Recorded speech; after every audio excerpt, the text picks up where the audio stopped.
السلام عليكم البنات، كي دايرين؟ بخير، كنتمنى تكونوا بخير وعلى خير ويلقاكم هذا الفيديو بصحه جيده. اليوم البنات بغيت نحضر معكم واحد مغربيه اللي كتجي سهله وزوينه، كتجي لذيذه بالمقادير بسيطه وسهله. كنحتاجوا واحد الربعه د الزبده،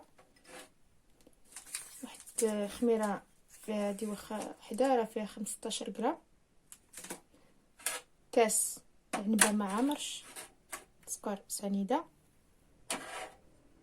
وكاس الزيت مع مرشه هي شويه ما عمرتوش، وكاسونس ديال جنجلان وكاسونس ديال كاوكاو مهرمش، وزنجلان محمر ومهرمش عفوا.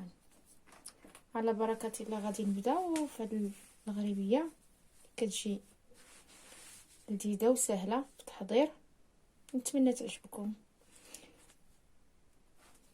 والدقيقه البنات على حسب الخليط، المهم غادي نعجن وغادي نعرفوا شحال غتهز لينا هذه المغربيه. ما كنعبرش دابا غندير، المهم دابا غندير الزبده. المهم غديروا الزبده اي زبده بغيتو، مارغرين او زبده العبار، المهم الزبده اللي عجبتكم غديروها. هي الاولى كنخليها في حراره المطبخ.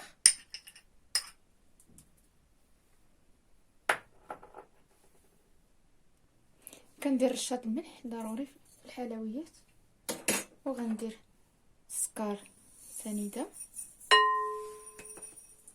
ما نكثروش السكر حيت غادي باقي نمردوها في السكر.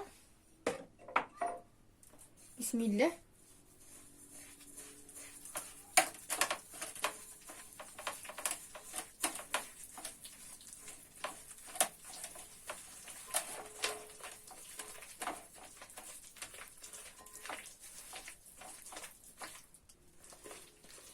صافي ولات بحال هكا. دابا غندير الزيت. بسم الله.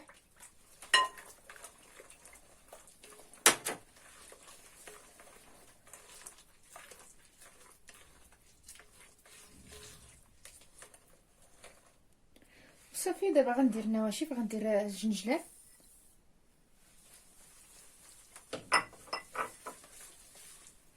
وغندير كاوكاو،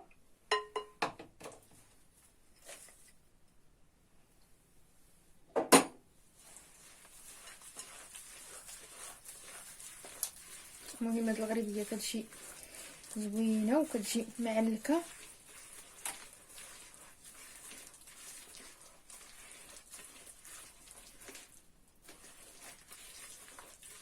دابا كندير الدقيق شويه بشويه تنجمعها، ما كنخليها تكون قاصحه، المهم تكون ما تكونش جاريه، ما تكونش قاصحه، تكون مرخوفه.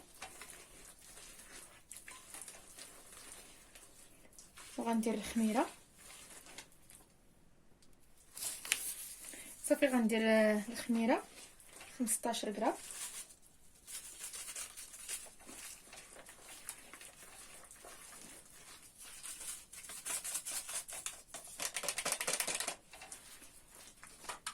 صافي كندير الدقيق شويه بشويه، كنجمع الخليط.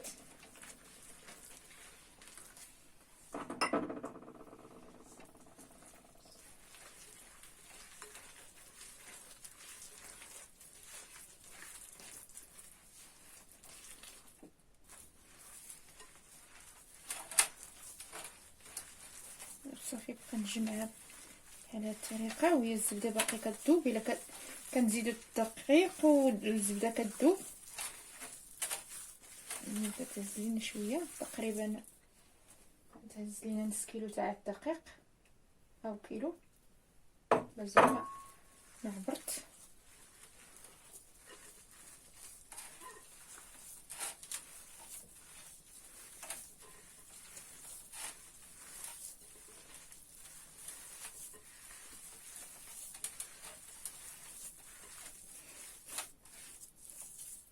باقي خاص الدقيق.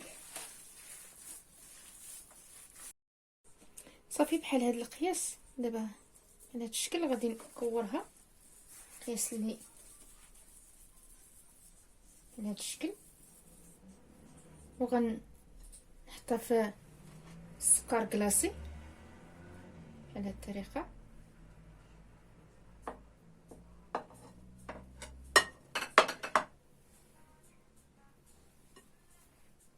وكندير ليها كاوكاو في الوسط.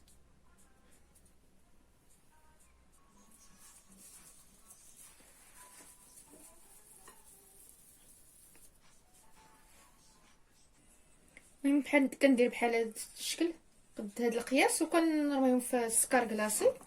نعاود نصوب واحده اخرى بهذه الطريقه هكايا، نلوحهم في السكر، نمدهم في السكر ثقيل.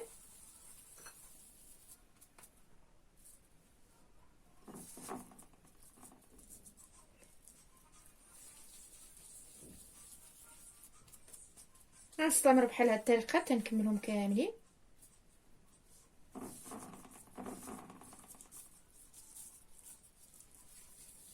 المهم الغروبيه ما تكونش قاصحه باش ما تفرتت لكم، تكون رطبه.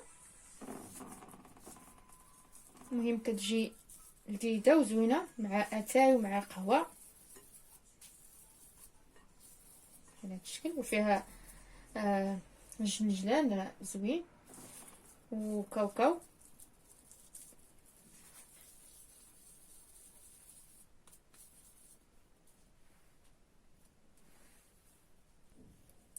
بحال هاد الطريقه نمدهم في السكر.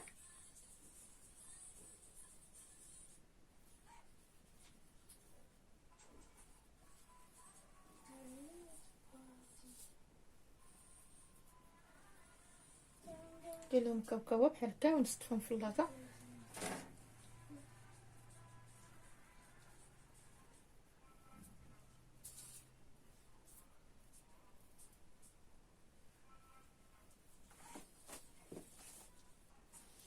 المهم ندير لهم نزينهم بهاد الكاوكاو هنايا، كيعطيهم المنظر زوين. المهم دابا غادي نشعل الفران باش يكون سخون.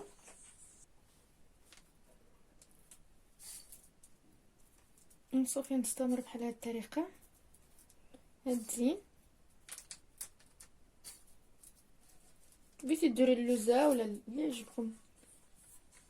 انا درت كاوكاو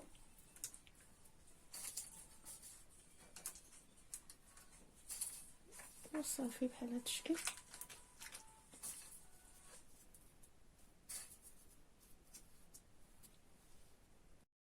المهم لاطه اخرى هادين حتى هي ندير ليها نفس الشكل. المهم راه كتخرج كميه كثيره تبارك الله. وصافي غادي دابا نكملها ندخلها للفران اللي شعلت من قبل. نخليها تشقق هذه كملها من فوق.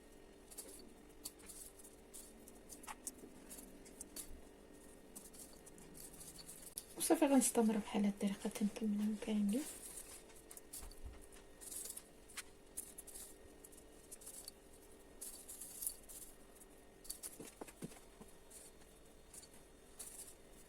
دابا درتها لتحت تتشقق، غادي نخرجها نطلعها للفوق. صافي غنخليها دابا. هي البنات بالضبط درتها لتحت تشققات. الشكل ديالها ها الشكل النهائي البنات كي جات الحلوه، جات زوينه ومشققه والشكل ديالها زوينه مع القهوه. تنتمنى يعجبكم وتجربوها.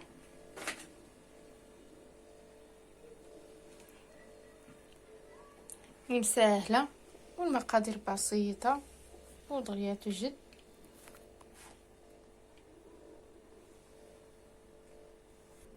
الا بغيتو باش تشقق لكم وتولي بحال هكايا غادي ضروري كتشعلوا الفران تيسخن وكتحطوا لتحت تتشقق، عاد طلعوها الفوق باش طيب لتحت باش تولي بحال هاد الشكل. المهم كتجي زوينه ومذاق الجنجلان وكاوكاو، كتجي لذيذه. نوري لكم، ها هي هشيشه هي تتفلتت.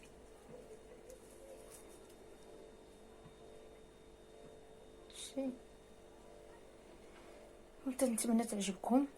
عجبكم لا فيديو، لا عجبكم ما تنساوش ديروا اللايك وتشتركوا في القناه ديما يوصلكم الجديد. وكنشكركم على التعليقات ديالكم زوينين، وشكرا. وبارطاجيو الفيديو مع الاحباب والاصدقاء. ما تنساوناش لي لايك. اللي مازال ما اشترك في القناه يشترك ديما يوصل الجديد. الى اللقاء، الى فيديو جاي ان شاء الله. الى اللقاء، السلام عليكم.